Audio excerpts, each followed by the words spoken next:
Hello friends, मैं हर्षदा शुक्ला आप सभी लोगों का हर्षदा क्लासेस में बहुत बहुत स्वागत करती हूं। और फ्रेंड्स, यहां पे आज मैं बहुत ही महत्वपूर्ण वीडियो के साथ आप लोग के समक्ष हाजिर हुई हूं। मैं यहां पर ईवीएस का संपूर्ण एनसीईआरटी की बुक का जो नोट्स है वो पूरा नोट्स एक ही वीडियो में सम्मिलित की हूँ। वीडियो थोड़ा सा लंबा ज़रूर होगा लेकिन आप लोग के लिए बहुत ही हेल्पफुल होगा, क्योंकि यहाँ से आप लोगों का मानकर चलिए कि 15 मार्क्स आपके पक्के हैं। 30 नंबर के क्वेश्चन में जो है 15 नंबर आपके एनसीईआरटी की बुक से पूछे जाते हैं और 15 नंबर का आपका पेडागोजी आता है। तो 15 नंबर यहाँ से आप पक्के कर लीजिए फ्रेंड्स। ये बहुत ही हेल्पफुल नोट्स होगी आप लोगों के लिए। बहुत ही ध्यान से, बहुत ही लगन से मैंने इस नोट्स को तैयार किया है, तो बिल्कुल आप लोग यहाँ से लाभ उठाएं। तो चलिए फ्रेंड्स, अगर आप लोग मेरे चैनल से नहीं जुड़े हैं तो जुड़ जाएं और पूरा नोट्स ध्यान से देखें, क्योंकि ये वीडियो केवल आप लोगों के लिए 15 मार्क्स का काम करेगा। यही एक वीडियो आप लोग को 15 नंबर दिलाने वाला है, तो इसको देखने में बिल्कुल लापरवाही ना करें। अगर आप लोगों का नहीं एक बार में देखने का मन है तो बारी बारी से देखें, लेकिन ज़रूर पूरा देख लें, क्योंकि इससे आप लोगों के मार्क्स पक्के हो जाएंगे, 15 नंबर। तो चलिए फ्रेंड्स, शुरू करते हैं। तो पहला चैप्टर आपका है चलो चलें स्कूल। ये आपका जो क्लास 4th का जो है पार्ट 1 है, चलो चलें स्कूल। तो स्कूल पहुंचने के साधन, कौन कौन से हैं, किन किन राज्यों में क्या क्या स्कूल पहुंचने के साधन विद्यार्थी यूज करते हैं, इसके बारे में आता है आपके एग्जाम में। कभी कभी ये क्वेश्चन भी बन जाता है कि बांस और रस्सी से बना पुल कहाँ पर है, तो असम में है। ट्रॉली कहाँ पर यूज होता है, ट्रॉली का प्रयोग लद्दाख में करते हैं। सीमेंट का पुल जो है सामान्य क्षेत्र में होता है। बल्लम लकड़ी की छोटी नाव, बहुत ही महत्वपूर्ण है ये कि बल्लम लकड़ी की छोटी नाव का प्रयोग जो है स्कूल जाने के लिए कहाँ करते हैं, तो केरल राज्य में करते हैं। ऊंट गाड़ी का प्रयोग कहाँ करते हैं, राजस्थान में करते हैं। राजस्थान में ऊंट होता है, राजस्थान में ऊंट गाड़ी का प्रयोग करते हैं। अगला है फ्रेंड्स बैलगाड़ी, मैदानी इलाके में बैलगाड़ी प्रयोग करते हैं। ऊबड़ खाबड़ पथरीले रास्ते, तो ऊबड़ खाबड़ पथरीले रास्ते कहाँ पर है फ्रेंड्स, तो ऊबड़ खाबड़ पथरीले रास्ते जो है वो उत्तराखंड में है। तो इस प्रकार से आप इसके बारे में जानकारी ले लिए होंगे। पार्ट 2 आपका है कान कान में। तो कान कान में चैप्टर में है कि पहला है किसके सिर पर आंखें होती हैं, और छेद यानी कि कान पंखों से ढके होते हैं। तो इसका आंसर होगा पक्षियों के। और छिपकली के कान भी इसी प्रकार के होते हैं। मगरमच्छ की आंखें भी इसी प्रकार की होती हैं। मतलब छिपकली के कान भी जो हैं क्या होते हैं, सिर पर होते हैं। ये कान भी क्या होती है, छेद जो है वो पंखों से ढकी हुई होती है। और मगरमच्छ की आंखें भी सर पर होती है पक्षियों के अलावा। तो दूसरा है फ्रेंड्स जानवरों की त्वचा पर डिज़ाइन होते हैं। तो जानवर जो, जैसे कि आपने देखा होगा बाघ है, चीता है, इनके स्किन पर जो है डिज़ाइन बन जाती है। तो बहुत ही महत्वपूर्ण है कि ये कई बार सीटेट में पूछा गया है कि जानवरों की त्वचा पर डिज़ाइन किसके कारण होता है, तो उनके बालों के कारण ही उनके स्किन पर क्या होता है, डिज़ाइन बन जाता है। तो जानवरों के त्वचा पर डिज़ाइन जो है बालों के कारण होता है। अगला क्वेश्चन नंबर 3 है फ्रेंड्स, वे जानवर जिनके शरीर पर बाल तथा कान बाहर की ओर दिखाई देते हैं। मतलब ऐसे जानवर, ध्यान से सुनिएगा, ऐसे जानवर जिनके शरीर पर बाल होते हैं और कान जो है बाहर की ओर दिखाई देते हैं, वे जानवर बच्चे को जन्म देते हैं। और दूसरी कंडीशन आती है कि वे जानवर जिनके कान बाहर नहीं होते हैं, मतलब अंदर की ओर होते हैं, वे अंडे देती हैं। वे क्या देती हैं, वे जानवर अंडे देते हैं। जैसे कि आपके पक्षी हो गए, गौरैया हो गई, कबूतर हो गए, ये सभी क्या करते हैं, अंडे देते हैं। और वे जानवर जिनके कान बाहर की ओर दिखाते हैं, जैसे मनुष्य हो गए। और जो जानवर है, वे सभी जानवर जो है, गाय हो गए, तो वे सभी क्या करते हैं, बच्चे को जन्म देते हैं। अगला चैप्टर 3 है फ्रेंड्स नंदू हाथी। बहुत ही महत्वपूर्ण चैप्टर है, इससे प्रश्न जरूर आपके सीटेट में पूछा जाता है। बहुत ही इंपॉर्टेंट चैप्टर है नंदू हाथी करके, तो इसको बहुत ध्यान से सुनिएगा। तो हाथियों के झुंड का सरदार कौन होती है, तो हाथियों के झुंड का सरदार कौन होती है फ्रेंड्स, हाथियों के झुंड का सरदार जो है वो सबसे बड़ी बूढ़ी मादा हाथी होती है। मतलब सबसे बड़ी बूढ़ी मादा हाथी जो है हाथियों के झुंड की सरदार होती है। दूसरा क्वेश्चन बनेगा फ्रेंड्स, नर हाथी झुंड कब छोड़ देते हैं? तो नर हाथी झुंड 14 से 15 वर्ष की आयु में छोड़ देते हैं। तो एक एक टॉपिक क्लियर करते चलिए फ्रेंड्स। यहाँ पे ऐसे क्वेश्चन एक एक वन लाइनर नहीं आते एग्जाम में। एग्जाम में जो है आपको हाथी के बारे में 4 चीजें दी रहेंगी, 3 सही होंगी, 1 गलत होगा। उसमें पूछा जाएगा कि इनमें से क्या सही नहीं है, क्या गलत है।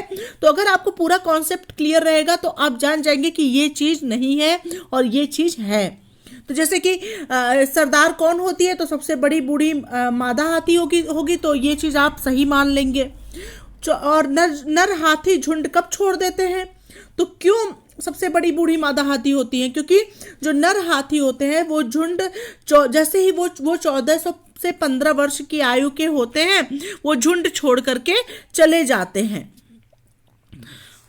और अगला है फ्रेंड्स, एक वयस्क हाथी एक दिन में कितना भोजन खाता है? हाथियों के बारे में जो ऑप्शन दिए रहेंगे उसमें से ये भी दे दिया जाएगा कि एक वयस्क हाथी एक दिन में कितना भोजन खाता है। तो 100 किलोग्राम पत्ते व टहनियाँ, जहाँ रहेगा वो राइट होगा कि 100 किलोग्राम पत्ते व टहनियाँ खा जाता है। चौथा है फ्रेंड्स, एक हाथी एक दिन में कितना सोता है? तो 2 से 4 घंटे सोता है। तो 2 से 4 घंटे आपका राइट है कि एक हाथी जो है एक दिन में 2 से 4 घंटे सोता है। आप लोगों को एक एक कॉन्सेप्ट क्लियर होना चाहिए, एक एक चीज क्लियर होनी चाहिए, ताकि सीटेट में जो पेपर आए उसमें 4 ऑप्शन में से जो 3 ऑप्शन राइट हो वो आप आराम से आप चूज कर लें, गलत ऑप्शन भी आप लोग चूज कर लें। यहां से प्रश्न जरूर बनते हैं। अगला क्वेश्चन नंबर 5 है फ्रेंड्स, हाथी मिट्टी में क्यों लेटते हैं? तो अपनी त्वचा को ठंडा रखने, अगर कहीं भी ये रहेगा कि अपनी त्वचा को ठंडा रखने के लिए हाथी मिट्टी में लेटते हैं, तो ये सही रहेगा। अगला है, हाथी कान का प्रयोग करते हैं। तो हवा करके स्वयं को ठंडा रखने के लिए हाथी कान का प्रयोग करते हैं, मतलब कान से क्या करते हैं, वो अपने ऊपर हवा करते हैं और खुद को ठंडा रखते हैं। अगला क्वेश्चन नंबर 7 है, एक झुंड में कितने हाथी रहते हैं? तो एक झुंड में जो है 10 से 12 मादा हाथी और कुछ बच्चे रहते हैं। क्यों मादा हाथी और बच्चे ही बचते हैं? क्योंकि जो नर हाथी होते हैं वो 14 से 15 साल की उम्र में ही झुंड छोड़ के चले जाते हैं। तो उसमें सिर्फ 10 से 12 मादा हाथी और कुछ बच्चे ही बचते हैं। अगला चैप्टर 4 है फ्रेंड्स, अमृता की कहानी। बहुत ही महत्वपूर्ण, इससे भी क्वेश्चन आपके एग्जाम में आता है, कई बार आया है। तो अमृता कहाँ रहती थी? अमृता खेजाड़ी गांव में रहती थी। खेजाड़ी गांव मोस्ट इंपॉर्टेंट। दूसरा है, खेजाड़ी गांव कहाँ है? तो खेजाड़ी गांव जो है राजस्थान में जोधपुर के पास है। ध्यान रखिएगा, खेजाड़ी गांव राजस्थान में जोधपुर के पास है, ये आप याद रखिएगा। खेजाड़ी गांव जो है राजस्थान में जोधपुर के पास है। अगला है फ्रेंड्स, खेजाड़ी में 300 साल पहले किस प्रकार से, मतलब खेजाड़ी में 300 साल पहले जो है घर किस प्रकार से बनाए जाते थे? तो घर जो है किस प्रकार से बनाए जाते थे? लकड़ी से बनाए जाते थे। नेक्स्ट क्वेश्चन नंबर 4 है, खेजाड़ी में कौन लोग रहते थे? तो खेजाड़ी में विश्नोई लोग रहते थे। ध्यान दीजिएगा इन सब चीजों पे। खेजाड़ी में कौन लोग रहते थे? खेजाड़ी में विश्नोई लोग रहते थे। अगला नंबर 5 है फ्रेंड्स, कम पानी में जीवित रहने वाला पेड़ है। तो खेजाड़ी पेड़ जो है वो कम पानी में भी जीवित रहने वाला पेड़ है। और अगर आपसे खेजाड़ी पेड़ की विशेषता पूछी जाए तो विशेषता क्या है कि चार ऑप्शन दिए रहेंगे, उनमें विशेषता दी रहेगी खेजाड़ी पेड़ के बारे में, और एक विशेषता नहीं रहेगी। और जो विशेषता नहीं रहेगी वो आप टिक कर देंगे। नहीं वाला ज्यादा पूछा जाता है, हाँ वाला आपको पता होना चाहिए। तो खेजाड़ी पेड़ की लकड़ी को कीड़ा खराब नहीं करता। पहला, इसकी छाल क्या होती है? दवा, और इसकी फलियां सब्जी व इसकी पत्तियां जानवर खाते हैं। तो खेजाड़ी पेड़ बहुत ही अनमोल है, क्योंकि ये जो है पूरा चीज इसका यूज हो रहा है। खेजाड़ी पेड़ की लकड़ी कभी कीड़ा खराब नहीं करती है, तो फर्नीचर के लिए यूज कर सकते हैं। इसकी छाल दवा, इसकी छाल से क्या होता है? दवा। इसकी फलियां सब्जी बनाने में और इसकी पत्तियां जानवर खाते हैं। अगला क्वेश्चन नंबर लेसन 5 है फ्रेंड्स, अनीता की मधुमक्खियां। तो बहुत ही महत्वपूर्ण ये भी चैप्टर है। तो अनीता किस गांव में रहती थी? अनीता बेचाहा गांव में रहती थी। ध्यान दीजिएगा। तो बेचाहा गांव कहाँ स्थित है? तो बेचाहा गांव बिहार के मुजफ्फरपुर जिले में है। तो मुजफ्फरपुर है और एक मुजफ्फरनगर है। तो ध्यान दीजिएगा, बिहार के बिहार में मुजफ्फरपुर जिला है, वहां पर ही बेचाहा है। नंबर 3 है फ्रेंड्स, रानी मधुमक्खी जो है मधुमक्खी के छत्ते में अंडे देती है। तो मधुमक्खी के छत्ते में अंडे कौन सी मधुमक्खी देती है? तो रानी मक्खी देती है। अगला नंबर 4 है फ्रेंड्स, लीची का फूल जो है किस माह में खिलता है? तो लीची के फूल के बारे में आप जानेंगे। लीची का फूल जो है फरवरी माह में खिलता है।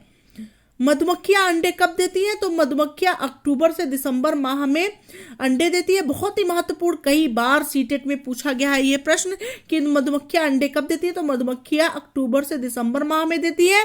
और मधुमक्खी पालन का सबसे उपयुक्त समय होता है वो भी अक्टूबर से दिसंबर ही होता है। तो मधुमक्खी पालन के लिए सबसे उपयुक्त समय अक्टूबर से दिसंबर होता है और मधुमक्खियां अंडे भी अक्टूबर से दिसंबर में ही देती हैं। तो ये आप ध्यान में रखेंगे बिल्कुल। अगला चैप्टर 6 है फ्रेंड्स, ओमना का सफर। तो ओमना का सफर, इसके अंतर्गत कई कुछ क्वेश्चंस बन सकते हैं कि ट्रेन कहाँ से चली थी? तो ट्रेन कच्छ में गांधीराम से गुजरात के लिए गई थी। तो ये आप ध्यान में रखेंगे। और गुजरात का प्रसिद्ध खाना, तो गुजरात का प्रसिद्ध खाना है चटनी के साथ ढोकला, लेमन राइस व मिठाई। अगला है बलसाद और अहमदाबाद कहाँ है? तो बलसाद और अहमदाबाद ध्यान में रखेंगे कि गुजरात में है। बहुत ही महत्वपूर्ण प्रश्न है ये भी। अगला है फ्रेंड्स, कोझीकोड कहाँ है? तो कोझीकोड जो है वो कहाँ है? केरल में है। ध्यान रखिएगा, कोझीकोड केरल में। नाम बिल्कुल आप ध्यान में रखेंगे, परीक्षा में नाम में कंफ्यूज मत रहेंगे। अगला चैप्टर 7 है फ्रेंड्स, खिड़की से। तो खिड़की से आपके लेसन का नाम है। तो इसके अंतर्गत कुछ क्वेश्चन इंपॉर्टेंट है कि मडगांव कहाँ है? तो मडगांव जो है गोवा में है। दूसरा है, गोवा से केरल के रास्ते में कितनी सुरंगें व पुल है? बहुत ही महत्वपूर्ण प्रश्न है। तो गोवा से केरल के रास्ते में जो है 92 सुरंगें और 2000 पुल है। याद रखिएगा, 92 सुरंगें और 2000 पुल है। अगला है फ्रेंड्स, कोझीकोड कहाँ स्थित है? तो कोझीकोड मालाबार तट पर दक्षिण भारत के केरल राज्य में स्थित है। मालाबार तट पर दक्षिण भारत में के केरल राज्य में कोझीकोड स्थित है। अगला नंबर 4 है, कोझीकोड का अन्य नाम क्या है? तो कोझीकोड का अन्य नाम है कालीकट। बहुत ध्यान दीजिए इस नाम पे। अगला नंबर 5 है, गुजरात से केरल के रास्ते में ट्रेन से किन किन राज्यों से होकर गुजरती है? तो महाराष्ट्र, गोवा, कर्नाटक, ये 3 राज्यों से होकर के गुजरती है ट्रेन गुजरात से केरल जाते समय। नेक्स्ट है फ्रेंड्स, कोट्टायम नगर कहाँ स्थित है? तो कोट्टायम नगर जो है केरल में स्थित है। बिल्कुल याद रखिएगा। अगला है फ्रेंड्स, भाषा और राज्य के बारे में भी क्वेश्चन पूछा जाता है कि मलयालम किस राज्य की भाषा है? तो मलयालम जो है वो केरल राज्य की भाषा है। केरल, मलयालम केरल याद रखेंगे। कोंकणी कर्नाटक, महाराष्ट्र, गोवा और केरल के कुछ हिस्से में कोंकणी बोली जाती है। मराठी महाराष्ट्र, गोवा, दमन दीव, दादर एवं नागर हवेली में मराठी बोली जाती है। कन्नड़ भाषा कर्नाटक में, आंध्र प्रदेश में, तमिलनाडु में व महाराष्ट्र में बोली जाती है। अगला चैप्टर 8 है, नानी के घर तक। तो नानी के घर तक चैप्टर में क्या क्या पूछा जा सकता है?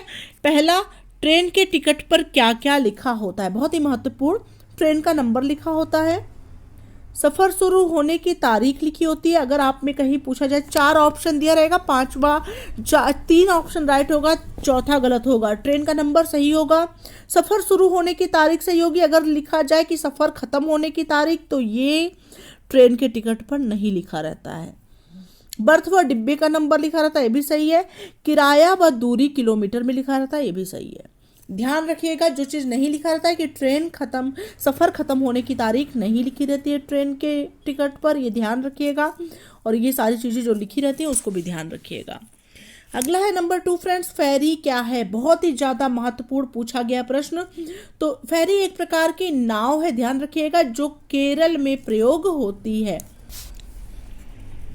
अगला क्वेश्चन चैप्टर 9 है, बदलते परिवार। तो बदलते परिवार में कुछ विशेष नहीं था, बहुत इंपॉर्टेंट नहीं है, एकदम इंपॉर्टेंट नहीं है। बदलते परिवार में है कि अगर परिवार में 2 बच्चे हो जाते हैं तो जो बड़ा होता है, अगर छोटा बच्चा आता है तो बड़े वाले के लिए थोड़ा लोग कम ध्यान देते हैं, छोटे पर विशेष ध्यान देने लगते हैं, और बड़े वाले को भी अपनी जिम्मेदारियां निभानी पड़ती हैं छोटे के लिए। तो यही सब चीज़ें थी, तो वो बहुत ज़्यादा इंपॉर्टेंट नहीं है, इतना तो आप लोग कर ही लेंगे, बहुत इंपॉर्टेंट नहीं है। चैप्टर पार्ट 10 है फ्रेंड्स, हु तू तू। तो ये कबड्डी का चैप्टर है पूरा। तो कबड्डी के और नाम, तो कबड्डी के और नाम जो और जगह पे बोला जाता है, तो चेडू गुडू, हु तू, हाडूडू, हु किट किट और कबड्डी। तो ये सभी कबड्डी के प्रमुख नाम हैं, याद रखिएगा। बस यही यही कबड्डी के उससे इम्पोर्टेंट है और कुछ नहीं। अगला चैप्टर आता है आपका कर्णम मल्लेश्वरी।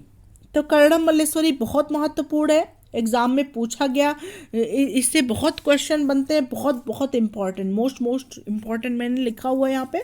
तो पहला कर्णम मल्लेश्वरी कहाँ रहती है? तो कर्णम मल्लेश्वरी आंध्र प्रदेश में रहती है, याद रखिएगा।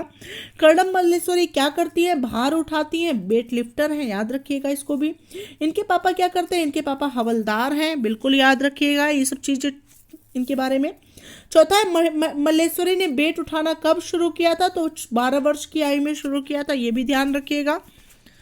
अगला है फ्रेंड्स, मल्लेश्वरी कितना वेट उठा सकती है? तो 130 केजी तक वेट के उठा सकती हैं, बिल्कुल ध्यान में रखिएगा, 130 केजी। इन्होंने अंतर्राष्ट्रीय मेडल जीते हैं, कितने अंतर्राष्ट्रीय मेडल जीते हैं? तो अब तक जो है 29 अंतर्राष्ट्रीय मेडल जीत लिए हैं कर्णम मल्लेश्वरी जी ने। और अगला नंबर 7 है कि इनकी 4 बहनें भी वेट उठाने का अभ्यास करती हैं। इनकी 4 बहनें भी हैं कर्णम मल्लेश्वरी की, वो भी वेट उठाने का अभ्यास करती हैं।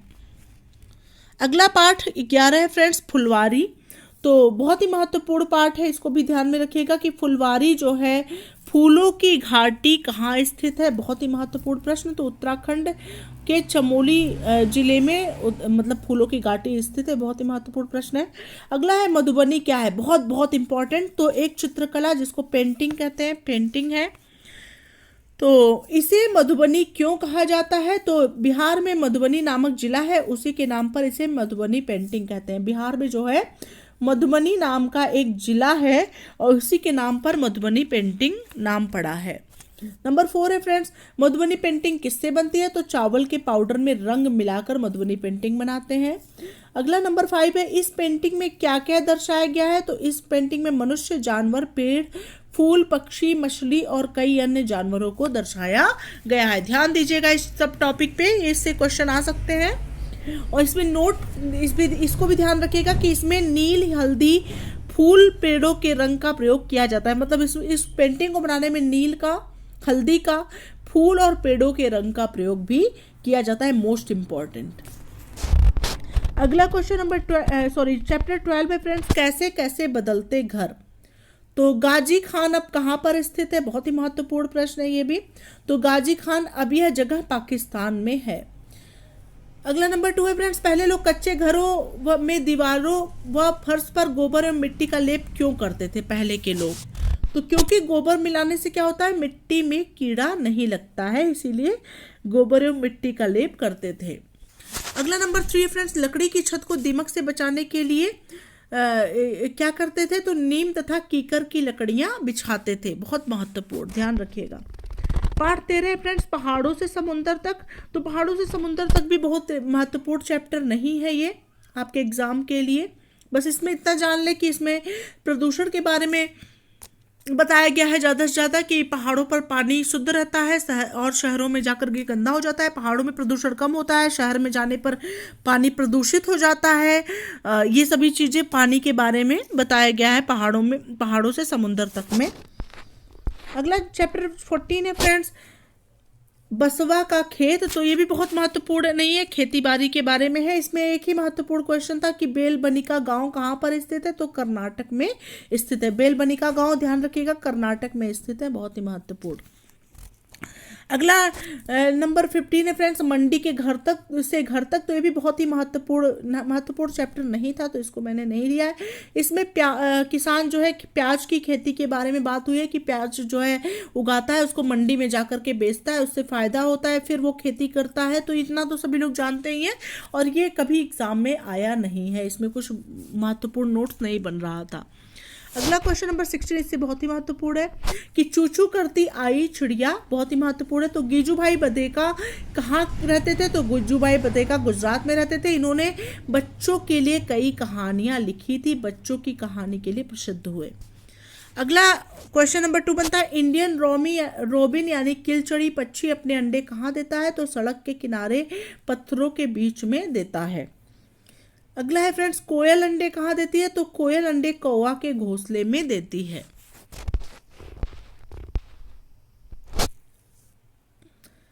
अगला क्वेश्चन नंबर 4 है फ्रेंड्स, पक्षी अंडे देने के लिए घोंसला बनाते हैं। ये टॉपिक याद रखिएगा, पक्षी अंडे कहाँ देते हैं, तो अंडे देने के लिए पक्षी क्या करते हैं, घोंसला बनाते हैं। नेक्स्ट है, कौन सा पक्षी कैक्टस के कांटों के बीच तथा मेहंदी के मेद में घोंसला बनाता है, तो फाख्ता जो है वो कैक्टस के कांटों के बीच में और मेहंदी के मेद में अपना घोंसला बनाता है।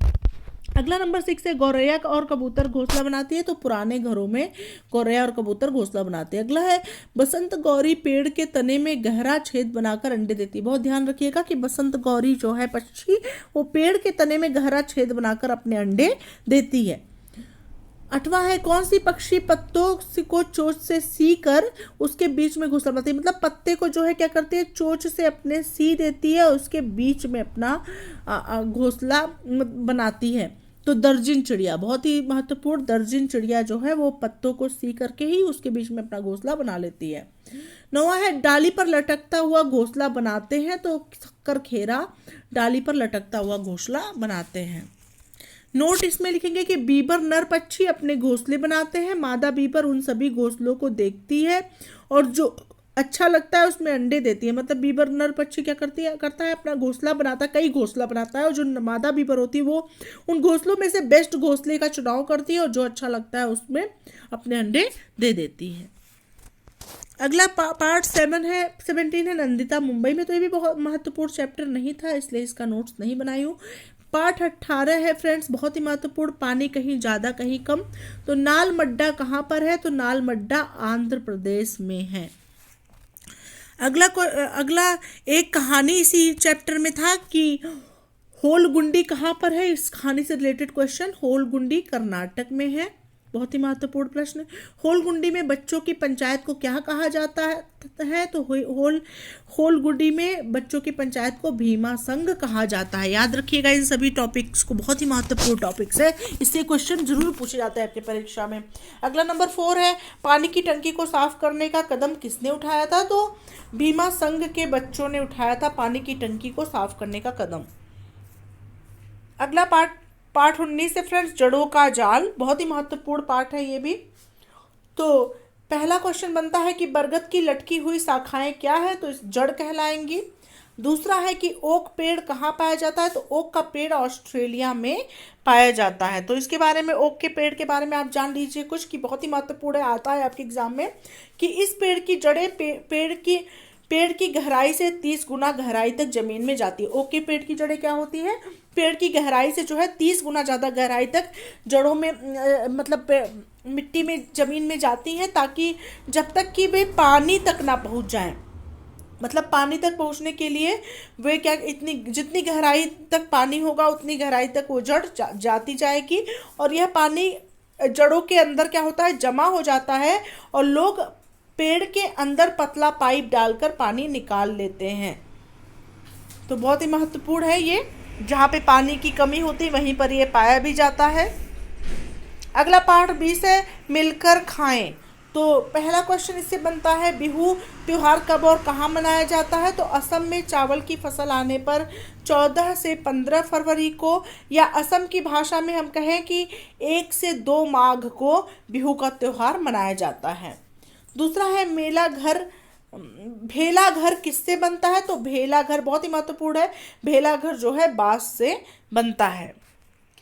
अगला क्वेश्चन पार्ट 21 है, खाना खिलाना। तो इसमें भंडारा के बारे में, जैसे कि मतलब गुरुद्वारे में जो भंडारा वगैरह करते हैं इसी के बारे में था, तो इसमें बहुत महत्वपूर्ण क्वेश्चन नहीं था, कोई बहुत महत्वपूर्ण नोट्स इससे तैयार नहीं होता। 22वां है फ्रेंड्स, दुनिया मेरे घर में। तो इसमें टीवी का वर्णन था, तो आजकल टीवी का कोई वो ही नहीं है, दुनिया लोगों के पास फ़ोन हो गया है, तो टीवी के बारे में तो आप लोग लिख सकते हैं। तो पार्ट 23 है फ्रेंड्स, पोचमपल्ली, ये इंपॉर्टेंट चैप्टर है, इसको देख लेते हैं, इससे क्वेश्चन बनने हैं एग्जाम में। तो मुख्तारपुर गांव कहाँ पर है, तो मुख्तारपुर गांव आंध्र प्रदेश के पोचमपल्ली कस्बे में था, अब यह तेलंगाना राज्य में। ध्यान रखिएगा कि पहले यह आंध्र प्रदेश के पोचमपल्ली कस्बे में था, जो कि अब तेलंगाना राज्य में हो गया है। दूसरा है, यहाँ के पारंपरिक व्यवसाय क्या क्या हैं, तो कारपेट, खिलौने, इतर, ये सभी यहाँ के पारंपरिक व्यवसाय हैं। कारपेट बनाना, खिलौने बनाना और इतर, ये इसके पारंपरिक, यहाँ के पारंपरिक व्यवसाय कहाँ के, मुख्तारपुर ये पोचमपल्ली के। अगला पार्ट 24 है फ्रेंड्स, दूर देश की बात, बहुत ही महत्वपूर्ण चैप्टर। तो इसमें पहला क्वेश्चन बनेगा कि आबू धाबी कहाँ पर है। तो आबू धाबी जो है यूएई में है, और यूएई का फुल फॉर्म है यूनाइटेड अरब अमीरात। अगला क्वेश्चन नंबर 2 है, यूएई की राजधानी क्या है। तो यूएई की राजधानी है आबू धाबी। तो तीसरा क्वेश्चन बन सकता है फ्रेंड्स, आबू धाबी की मुद्रा है दिरहम। तो ये आबू धाबी के बारे में जो जो चीज़ें पूछी जाएंगी सारा आप लोग उसको सही करते जाएंगे। जो गलत रहेगा मुद्रा कुछ और लिख देगा, दिरहम आप ध्यान में रखेंगे, मुद्रा कुछ और लिख सकता है, वहाँ का डॉलर लिख सकता है, कुछ भी लिख सकता है, जो जो यूरो लिख सकता है। तो आप दिरहम ध्यान में रखेंगे, उसको गलत कर देंगे। क्वेश्चन नंबर 4 है, चिट्टप्पन किसे कहते हैं। तो चिट्टप्पन मलयालम में चाचा को कहते हैं, कुंजम्मा चाची कहते हैं मलयालम में कुंजम्मा। अगला क्वेश्चन बनता है, केरल के मुख्य फल कौन कौन से हैं। तो नारियल, केला, जैक फ्रूट, पपीता, बेटल नट। तो ये सभी केरल के फल हैं। केरल के मुख्य मसाले कौन कौन से हैं। तो तेजपत्ता, इलायची, काली मिर्च, ये केरल के मुख्य मसालों में है। ध्यान रखिएगा इसको कि तेजपत्ता, इलायची, काली मिर्च मुख्य मसाले, और फल नारियल, केला, जैक फ्रूट, पपीता, बेटल नट है। अबू धाबी में सर्वाधिक किसके पेड़ पाए जाते हैं। तो अबू धाबी यानी यूएई में जो है सर्वाधिक जो है खजूर के पेड़ पाए जाते हैं। ध्यान रखिएगा इसको भी। पार्ट 25 है, चटपटी पहेलियां। तो पहेलियों से रिलेटेड कोई क्वेश्चन तो आता नहीं एग्जाम में, महत्वपूर्ण नहीं है। पार्ट 26 आपका बहुत बहुत इंपॉर्टेंट है, फौजी वहीदा के नाम से है। तो इसके बारे में जान लीजिए, लेफ्टिनेंट कमांडर वहीदा प्रिज्म कौन है। तो भारतीय नौसेना में डॉक्टर हैं। दूसरा है, पहली महिला जिन्होंने परेड का नेतृत्व किया। तो वहीदा प्रिज्म ने पहली महिला थी जिन्होंने परेड का नेतृत्व किया। अगला क्वेश्चन हो सकता है फ्रेंड्स, वहीदा प्रिज्म कहाँ से है। तो थन्ना मंडी गांव से है। बहुत ही महत्वपूर्ण ये सभी प्रश्न हैं, और ये इसमें वन लाइनर नहीं आते। ये हमेशा मैं आपको बार बार बता दूं, वन लाइनर मैं इसलिए बनाई हूँ ताकि आप लोगों को पढ़ने में समझने में आसानी हो। वन लाइनर नहीं होता है, चार बारे में 4 चीजें दी होती है, एक आपका राइट होता है, एक आपका नहीं राइट होता है, बाकी 4 सही होते हैं। तो वन लाइनर करके मैं समझने में आसानी करने के लिए इसको वन लाइनर बनाई हूँ।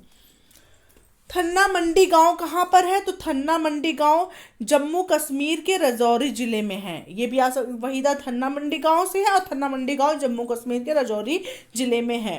परेड के कितने निर्देश या कमांड होते हैं। तो परेड के 36 निर्देश या कमांड होते हैं। तो वहीदा के बारे में ये सभी चीज़ों में से 4 ऑप्शन दिया रहेगा, जो राइट नहीं रहेगा। ये सब चीज़ें आपको पता चल गई हैं, जो गलत होगा उसको आप सही ठीक कर सकते हैं। अगला क्वेश्चन चैप्टर 27 है फ्रेंड्स, कोशिश हुई कामयाब। तो पहला हो सकता है कि तिब्बतन भाषा लद्दाख में बोली जाती थी, उसे क्या कहते थे। तो जो तिब्बतन भाषा लद्दाख में बोली जाती थी उसे भूती कहते थे। तो दूसरा है, भूती भाषा में माँ को क्या कहते हैं। तो आमाले कहते हैं, ध्यान दीजिएगा। तीसरा है, भूती भाषा में पिता को तो आबाले कहते हैं। पिता को क्या कहते हैं, आबाले। और रेगिस्तान, लद्दाख को ठंडा रेगिस्तान भी कहते हैं। उसमें ये रहेगा कि लद्दाख को ठंडा रेगिस्तान कहा जाता है। तो ये बिल्कुल सही होगा। अब क्लास 5 का स्टार्ट कर देते हैं ईवीएस फ्रेंड्स। क्लास 4 का बिल्कुल खत्म हो गया ईवीएस, सारा नोट्स मैंने निचोड़ बिल्कुल एनसीईआरटी का बता दिया है। क्लास 5 में क्या क्या आ सकता है। तो पहला चैप्टर यहाँ है, कैसे पहचाना चींटी ने दोस्त को। तो पहला है, चींटियां लाइन में क्यों चलती हैं। तो जब चींटी आगे चलती है तो एक प्रकार का गंध छोड़ती है, जिससे बाकी चींटी रास्ते का पता लगाती हैं। ध्यान रखिएगा इस बात को। दूसरा, कौन सा कीड़ा कई किलोमीटर से अपनी मादा को पहचान लेता है। तो रेशम का कीड़ा जो है कई किलोमीटर दूरी पर भी रहता है तब भी अपनी मादा को पहचान लेता है। कैसे पहचान लेता है, गंध से। तीसरा है फ्रेंड्स, मच्छर मनुष्य को कैसे पहचानते हैं। तो गंध से, तलवे के गंध और शरीर की गर्मी से मच्छर मनुष्य को पहचानते हैं। मतलब गंध से पहचानते हैं, तलवे के गंध से और शरीर की गर्मी से जो है मच्छर मनुष्य को पहचान लेते हैं। अगला है फ्रेंड्स, कुत्ते अपने क्षेत्र में किसी अन्य कुत्ते के होने की पहचान कैसे करते हैं। तो मलमूत्र से करते हैं। अगला है फ्रेंड्स, चिड़िया देखते समय अपना सिर क्यों हिलाती रहती है। बहुत ही महत्वपूर्ण है। तो इसके बारे में ध्यान दीजिए, क्यों हिलाती रहती है? तो चिड़िया की आंखों की पुतली स्थिर रहती है। जैसे हम लोगों की आंखों की पुतली है वो अस्थिर है, हम लोग चाहे तो आंखों को इधर उधर करके देख सकते हैं, लेकिन चिड़िया की जो आंखों की पुतली होती है वो स्थिर होती है, इसलिए वस्तुओं को देखने के लिए गर्दन घुमानी पड़ती है। अगला है फ्रेंड्स, मनुष्य से 4 गुना तेज देखने वाले पक्षी कौन कौन से? तो बाज, चील, चमगादड़ जो हैं वो मनुष्य से 4 गुना तेज देखने वाले पक्षी हैं। और इसके बाद नोट्स देख लीजिए फ्रेंड्स कि ज़्यादातर जानवर रंग नहीं पहचान पाते। बहुत ही महत्वपूर्ण है ये नोट्स कि ज़्यादातर जानवर जो है रंग नहीं पहचान पाते हैं, और जो जानवर दिन दिन में जगते हैं वो कुछ रंगों को तो पहचान जाते हैं, लेकिन जो रात में जगने वाले जानवर है जैसे कि उल्लू हो गया, वो सिर्फ वस्तुओं को काला और सफ़ेद ही देख पाता है, वो रंगों को नहीं पहचान पाता है। और उसके बाद ये भी सुन लीजिए फ्रेंड्स, इसमें कुछ और टॉपिक आ सकता है कि सांप सुन नहीं पाते, कंपन महसूस करते हैं। अगला है कि कुछ जानवर पक्षी अलग अलग परिस्थितियों में अलग अलग आवाज़ निकाल पाते हैं। मतलब कि जानवर क्या होते हैं कि अलग अलग परिस्थितियों में अलग अलग आवाज़ निकाल पाते हैं। और तीसरा है, अंडमान निकोबार में सुनामी 2004 में आई थी। तो फ्रेंड्स मैं आपको बता दूं कि अंडमान निकोबार में जब सुनामी आई थी उससे पहले ही जानवर जो हैं वो अलग अलग आवाज़ निकालना शुरू कर दिए थे, और वहाँ के जो पहले के रहने वाले मनुष्य थे वो भाप लिए थे कि कुछ गड़बड़ होने वाला है। तो इसीलिए कुछ लोग जो जो जानकार थे वो लोग अपनी जान बचाने के लिए मतलब गुफा में जा कर के कहीं छुप गए थे सुनामी के आने से पहले। तो उन लोगों की जान बच गई थी उस टाइम, तो जानवरों की वजह से उनकी जान बची थी। जानवर और सोने की अवधि जान लीजिए, ये भी इम्पॉर्टेंट है कि छिपकली जो है 1 सीजन तक सोती है, गाय जो है 4 घंटे, सांप 18 घंटे, जिराफ 2 घंटे, बिल्ली 12 घंटे। तो ये सभी जानवरों के सोने की अवधि है। अगला आ सकता है फ्रेंड्स स्लोथ के बारे में, बहुत ही महत्वपूर्ण। तो स्लोथ क्या होता है? यह भालू जैसा दिखता है लेकिन भालू नहीं है। यह दिन में 17 घंटे सोता है, पेड़ पर उल्टा रहता है। ध्यान दीजिएगा, यह भालू जैसा दिखता है लेकिन भालू नहीं होता है। यह दिन में 17 घंटे सोता है, पेड़ पर उल्टा रहता है। यह उसी पेड़ की पत्तियां खाता है, जिस पेड़ पर रहता है उसी पेड़ की पत्तियां खाता है, और एक ही पेड़ पर 5 वर्ष तक रहता है। जब तक उस पेड़ की सभी पत्तियां खत्म नहीं हो जाती तब तक वो स्लॉथ जो है उसी पेड़ पर रहता है। और यह 40 साल तक जीता है, पूरे जीवन काल में 8 पेड़ों पर रहता है, बहुत ही महत्वपूर्ण।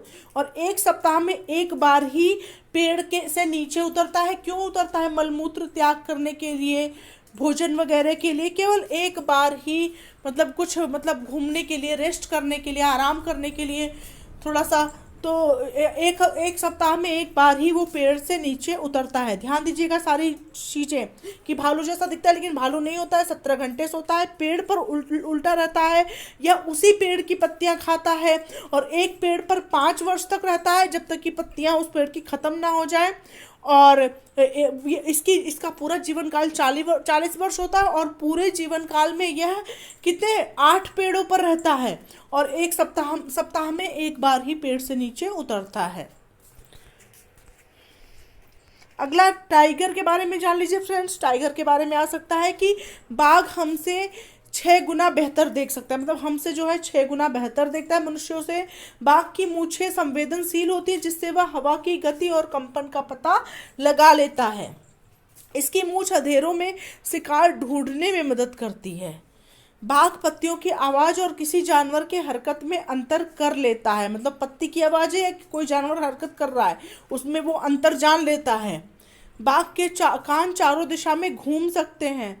इसकी दहाड़ 3 किलोमीटर तक सुनाई देती है। ये सभी टॉपिक बिल्कुल आप लर्न कर लें बाघ के बारे में। अगला है फ्रेंड्स जानवर खतरे में। तो चीता बहुत सतर्क जानवर है लेकिन फिर भी खतरे में है। चीता क्या है? बहुत सतर्क जानवर होता है लेकिन क्या है? खतरे में है।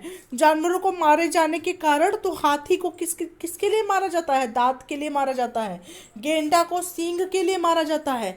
चीता, मगरमच्छ, सांप को उनकी स्किन यानी त्वचा के लिए मारा जाता है। और मृग कस्तूरी वाले मृग को जो है खुशबू के लिए मारा जाता है। तो ये बिल्कुल ध्यान रखिएगा। और कुछ जगहों पर शिकार करना बिल्कुल मना है। तो जैसे उत्तराखंड में जिम कॉर्बेट नेशनल पार्क है, वहां पर शिकार नहीं कर सकते। राजस्थान में भरतपुर में काला घाना अभ्यारण्य है, वहां पर भी शिकार नहीं कर सकते हैं। अगला चैप्टर 2 है फ्रेंड्स, कहानी सपेरों की। तो नाग गुम्फन क्या है? तो एक प्रकार का डिजाइन, जैसे डिजाइन कढ़ाई और दीवारों को सजाने के लिए सौराष्ट्र, गुजरात और दक्षिण में किए जाते हैं। तो ये नाग गुम्फन जो है वो क्या है? एक प्रकार का डिजाइन है। ध्यान दीजिएगा, नाग नहीं है, ये एक प्रकार का डिजाइन है। और ऐसे डिजाइन कहाँ कहाँ किए जाते हैं? दीवारों को सजाने के लिए सौराष्ट्र, गुजरात और दक्षिण में किए जाते हैं। क्वेश्चन नंबर 2 बनेगा फ्रेंड्स, भारत में पाए जाने वाले जहरीले सांप कौन कौन से हैं? तो भारत में 4 प्रकार के जहरीले सांप पाए जाते हैं, नाग, करैत, दुबोइया, अफाई। ध्यान दीजिएगा। तो सांप के कितने जहरीले दांत होते हैं? सांप के 2 जहरीले दांत होते हैं, बहुत ही महत्वपूर्ण। अगला चैप्टर 3 है फ्रेंड्स, चखने से पचने तक, बहुत ही महत्वपूर्ण। तो हमारे पेट का तापमान कितना होता है? 30 डिग्री सेल्सियस होता है। हमारे पेट में पाए जाने वाला पाचक रस होता है तो अम्लीय यानी कि एसिड होता है। तीसरा है, सबसे अधिक चावल की खेती उड़ीसा के काला हांडी जिले में की जाती है। टॉपिक ध्यान में रखिएगा कि सबसे अधिक चावल की खेती जो है उड़ीसा के काला हांडी जिले में की जाती है। अगला है फ्रेंड्स, आंत्रियपुरम गांव कहाँ है? तो आंध्र प्रदेश में है। आंत्रियपुरम गांव कहाँ है? आंध्र प्रदेश में है। अगला चैप्टर 4 है फ्रेंड्स, खाएं आम 12 महीने। तो इसमें पहला है कि कांच के बोतल या जार को अचार भरने से पहले धूप में क्यों सुखाते हैं? तो नमी, बोतल से नमी को दूर करने के लिए धूप में सुखाते हैं ताकि अचार खराब ना हो। ध्यान दीजिएगा। अगला है फ्रेंड्स, चीज़ें सुरक्षित रखने के घरेलू उपाय। 1 से 2 दिन तक कैसे इन चीज़ों को सुरक्षित रख सकते हैं? तो दूध को उबाल कर सुरक्षित रख सकते हैं। पके चावल को कटोरे में रखकर कटोरे में पानी रखकर सुरक्षित रख सकते हैं। और कटोरे को जो है पानी में रख के, कटोरे में चावल रखें और उसको नीचे कोई पानी के बर्तन में पानी रख के उसमें कटोरे को रख के ढक दें। अगला है हरा धनिया। हरा धनिया को गीले कपड़े में लपेट कर सुरक्षित रह सकते हैं। प्याज अदरक को सूखे खुले स्थान में रख करके सुरक्षित रख सकते हैं। अगला चैप्टर 5 है फ्रेंड्स, बीज बीज बीज यानी कि बीजों के बारे में इसमें बोला गया है। तो पहला क्वेश्चन आएगा, शिकारी पौधे। तो शिकारी पौधा कौन सा होता है? नेपेंथीस। नेपेंथीस एक ऐसा पौधा है जो कीड़ों का शिकार करता है। यह ऑस्ट्रेलिया, इंडोनेशिया, मेघालय राज्य में पाया जाता है। इसे घटपर्णी पौधा बोलते हैं। और इसमें क्या होती है? सुगंध होती है एक प्रकार की, जो कीड़ों को अपनी तरफ आकर्षित करती है। और कीड़े जब उसके निकट जाते हैं तो वो अपने में कीड़े को अंदर कैद कर लेती है ताकि कीड़े बाहर ना जा पाए। तो ये घटपर्णी पौधा भी इसको बोलते हैं।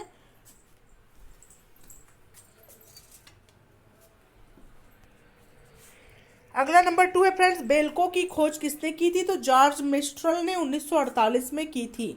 नंबर 3 है फ्रेंड्स, बेलको किससे बना? तो बीजों के छोटे छोटे हुक से बना। अगला नंबर 4 है फ्रेंड्स, साउथ अफ्रीका से आए। तो साउथ अफ्रीका से कौन कौन से बीज आए थे? हरी मिर्च, टमाटर, आलू, मूंगफली, अमरूद। ध्यान दीजिएगा, हरी मिर्च, टमाटर, आलू, मूंगफली, अमरूद जो है साउथ अमेरिका से आए थे। यूरोप से कौन से बीज आए थे? बंद गोभी, मटर आए थे। सोयाबीन चीन से आया। और अफ्रीका से कौन सा बीज आया? भिंडी और कॉफी बीन्स का बीज अफ्रीका से आया। नेक्स्ट चैप्टर 6 है फ्रेंड्स, बूंद बूंद दरिया दरिया। तो बूंद बूंद दरिया दरिया में आ सकता है फ्रेंड्स, बहुत ही महत्वपूर्ण, कि घड़सीसर क्या होता है। तो घड़सीसर के बारे में आप जाने, इसके बारे में पूरी जानकारी ज़रूरी है क्योंकि इसके बारे में 4 ऑप्शन दिया रहेगा, 1 गलत रहेगा, 4 सही रहेगा। तो यह 9 तालाबों का एक समूह था जिसे जैसलमेर के राजा घड़सी ने बनवाया था। जब एक तालाब भर जाता था तो पानी बहकर दूसरे तालाब में चला जाता था। उसके बाद तीसरे तालाब में इस तरह 9 तालाब भर जाते हैं। ये 9 तालाब आपस में जुड़ जाते हैं, तो यही घड़सीसर कहलाया। तो अगला क्वेश्चन है फ्रेंड्स, बारिश से झीलें भरने की खुशी कहाँ मनाते हैं? तो बारिश से झीलें भरने की खुशी उत्तराखंड में मनाते हैं। कुएं सूख जाने के क्या कारण है? तो मोटर से पानी निकलना, झीलों का समाप्त होना, जमीन को सीमेंट से पक्का करना। तो कुएं सूख जाने का कारण है मोटर से पानी का निकालना, झीलों का समाप्त होना और जमीन को सीमेंट से पक्का करना, यही कारण है। अगला एक जोधपुर की कहानी इसमें दी गई है कि 1986 में जब सूखा पड़ा तो लोगों ने पुरानी बावड़ियों को फिर से साफ करके 200 ट्रक कूड़ा निकाला। बावड़ी ने पूरे शहर को पानी पिलाया। अब फिर से बावड़ी को भुला दिया गया है, मतलब अब उसको याद नहीं रखते हैं लोग। बावड़ी ने क्या किया था, पूरे शहर को पानी पिलाया था जब सूखा पड़ा था तो जोधपुर में। अगला क्वेश्चन आ सकता है, पूछा जा सकता है कि अल बरूनी कौन थे, इनके बारे में। तो अजबेकिस्तान से आने वाले एक मुसाफिर थे। इसमें 4 ऑप्शन में अजबेकिस्तान और भी कई जगह रहेगा, तो उसमें अजबेकिस्तान पे आप टिक करेंगे, मोस्ट इंपॉर्टेंट। और अगला है, इन्होंने भारत के तालाबों तथा आर्किटेक्चर के बारे में लिखा, एक पुस्तक लिखी थी, भारत की प्रशंसा की थी इन्होंने। और इनकी किताब डाक टिकट जो है 1973 में आई थी। तो डाक टिकट इनकी पुस्तक थी, वो कब आई थी, 1973 में आई थी। ये तो बहुत पहले आ गए थे, लेकिन डाक टिकट इनकी पुस्तक जो है बहुत बाद में 1973 में आई। अगला चैप्टर 7 है फ्रेंड्स, पानी का प्रयोग। तो समुद्र और सागर का पानी कैसा होता है, तो समुद्र और सागर का पानी नमकीन यानी खारा होता है। दूसरा है, मृत सागर का पानी कितना खारा है, तो मृत सागर का पानी लगभग 300 ग्राम नमक प्रति लीटर खारा है। अगला नंबर 3 है फ्रेंड्स, दांडी यात्रा कब हुई थी, तो 1930 में हुई थी। किसने की थी, गांधी जी ने दांडी यात्रा की थी। अगला है फ्रेंड्स, दांडी यात्रा का संबंध है, तो दांडी यात्रा का संबंध नमक से है। नेक्स्ट है, दांडी यात्रा कहाँ से कहाँ तक हुई थी, तो अहमदाबाद से दांडी तक हुई थी। अगला है, दांडी कहाँ पर है, तो दांडी जो है गुजरात में है। अगला पार्ट 8 है फ्रेंड्स, मच्छरों की दावत। तो मलेरिया की दवा किससे बनती है, मच्छरों की दवा। बहुत ही फनी लेसन है, लेकिन इसका जो है क्वेश्चन बहुत इंपॉर्टेंट है कि मलेरिया की दवा जो है सिनकोना पेड़ की छाल से बनती है। दूसरा है, आयरन किससे मिलता है, तो गुड़, आंवला, हरी पत्तेदार सब्जियां से मिलता है। बहुत ही महत्वपूर्ण प्रश्न है ये भी, कई ऑप्शन कई 4 दिया रहेगा, उसमें से ये अगर जहां रहेगा आयरन इससे मिलता है तो वो राइट होगा। मलेरिया का कारण है, तो प्लाज्मोडियम है मलेरिया का कारण। नेक्स्ट है फ्रेंड्स, मलेरिया का कारण एनाफिलीज और कौन से मच्छर से होता है, तो एनाफिलीज मादा मच्छर जो भूरे रंग की होती है उसके काटने से मलेरिया होती है। नेक्स्ट है, दिल्ली के स्कूलों में एनीमिया से बच्चे कब प्रभावित हुए थे, तो 17 नवंबर 2007 को दिल्ली के स्कूलों में एनीमिया से बच्चे प्रभावित हुए थे। नेक्स्ट क्वेश्चन नंबर 6 है, मच्छर के पेट में किसने झांका, तो ये तो एक बच्चे के लिए ऐसे, मतलब बच्चों को बताने के लिए ऐसे, पेट में कोई नहीं झांकता है, मतलब पता लगाए थे रोनाल्ड रॉस। मच्छर के पेट में झांकने का काम, मतलब मच्छर के विषय में उसके जो मलेरिया के परजीवी थे उनके बारे में जानने का काम किसने किया था, रोनाल्ड रॉस ने किया था। मलेरिया, डेंगू और चिकनगुनिया से सावधानी कैसे रख सकते हैं, तो आसपास पानी ना इकट्ठा होने दें, मच्छरदानी का प्रयोग करें, गड्ढों में भरे पानी में तेल छिड़कें। तो इससे जो है मलेरिया से, डेंगू चिकनगुनिया से सावधानी की जा सकती है। अगला पार्ट 9 है फ्रेंड्स, डायरी, कमर सीधी ऊपर चढ़ो। तो इसमें आ सकता है लीडर के क्या क्या गुण हैं, तो दूसरों का सामान उठाने में मदद करना, पूरे ग्रुप के आगे बढ़ जाने पर ही आगे बढ़ना, जो चल ना पाए उसे हाथ पकड़ कर चढ़ाना, रुकने के लिए जगह ढूंढना और बीमार पड़ने पर उसका ध्यान रखना, सबके खाने पीने का इंतज़ाम देखना। और ये सभी लीडर के गुण के अंतर्गत आ सकते हैं। अगला है फ्रेंड्स, माउंट एवरेस्ट पर फतह करने वाले विश्व की 5वीं महिला, बहुत ही महत्वपूर्ण, तो बछेंद्री पाल जी। नेक्स्ट है, 12 वर्ष की आयु में बछेंद्री पाल ने कितनी ऊंचाई चढ़ी, तो 4000 मीटर की ऊंचाई चढ़ी। नेक्स्ट है, बछेंद्री पाल कहाँ से हैं, तो नकुरी गांव उत्तराखंड से हैं। अगला है, बछेंद्री पाल ने एवरेस्ट कब फतह की, तो 23 मई 1904 को 1:07 पर बछेंद्री पाल ने एवरेस्ट की फतह की। अगला क्वेश्चन नंबर 5 है, एवरेस्ट की ऊंचाई कितनी है, तो 8900 मीटर है। नेपाल में एवरेस्ट का नाम क्या है, सागर माथा। बछेंद्री पाल कितने देर एवरेस्ट पर रही, तो 43 मिनट तक एवरेस्ट पर रही थी। अगला क्वेश्चन बन सकता है, संगीता अरोरा कौन है, तो केंद्रीय विद्यालय दिल्ली में अध्यापक हैं। पाठ 10 है बोलती इमारतें, ये भी बहुत महत्वपूर्ण चैप्टर नहीं था तो इसका नहीं नोट्स तैयार हो सकता था। पाठ 11 है सुनीता अंतरिक्ष में, ये बहुत महत्वपूर्ण चैप्टर है ये सुनीता अंतरिक्ष में, तो इसका नंबर 1 है फ्रेंड्स, अंतरिक्ष में सभी चीज़ें वायु में तैरने क्यों लगती हैं, तो गुरुत्वाकर्षण शून्य होने के कारण अंतरिक्ष में सभी चीज़ें वायु में तैरने लगती हैं। दूसरा है चांद पर उतरने वाले पहले व्यक्ति, तो नील आर्मस्ट्रांग 1969 में उतरे थे। तीसरा है सुनीता विलियम्स कौन थी, तो हेलीकॉप्टर पायलट थी। अगला है सुनीता क्या बनना चाहती थी, तो सुनीता गोताखोर बनना चाहती थी। 12 चैप्टर भी इंपॉर्टेंट नहीं है। 13 देख लीजिए, बसेरा ऊंचाई पर, बहुत ही महत्वपूर्ण, तो सर्वाधिक भीड़ वाला शहर क्या है, मुंबई है। दिल्ली मुंबई से दूरी है, तो दिल्ली से मुंबई की दूरी जो है 1400 किलोमीटर है। मुंबई से दिल्ली आने में किन राज्यों से गुजरना पड़ता है, बहुत ही महत्वपूर्ण, तो महाराष्ट्र, गुजरात, राजस्थान से होकर के गुजरना पड़ता है। ठंडा रेगिस्तान किसे कहा जाता है, लद्दाख को कहा जाता है। और लद्दाख में घर कैसे बनाए जाते हैं, लकड़ी और पत्थर के बनाए जाते हैं। लकड़ी के घर क्यों बनाए जाते हैं, लद्दाख में लकड़ी के घर जो है ठंड से बचने के लिए बनाए जाते हैं। अगला है लद्दाख में घरों का ग्राउंड फ्लोर किसके लिए उपयोगी है, तो लद्दाख में घरों का ग्राउंड फ्लोर जो है वो पशुओं के लिए उपयोगी है। लद्दाख में घरों की छत का प्रयोग कैसे किया जाता है, तो लद्दाख में घरों की में छतों का प्रयोग जो है लाल मिर्च, सीताफल, मक्का, धान उपले सुखाने के लिए करते हैं। अगला है चांगथांग कितनी ऊंचाई पर है, तो 5000 मीटर की ऊंचाई पर है। चांगथांग कितनी ऊंचाई पर है, 5000 मीटर की ऊंचाई पर है।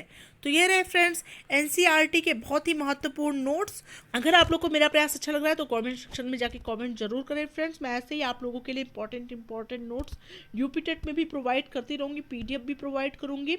आप लोग नए हैं तो मेरे चैनल से जरूर जुड़ जाए। मिलते हैं नेक्स्ट वीडियो के साथ, तब तक के लिए thank you so much friends, thanks for watching my video.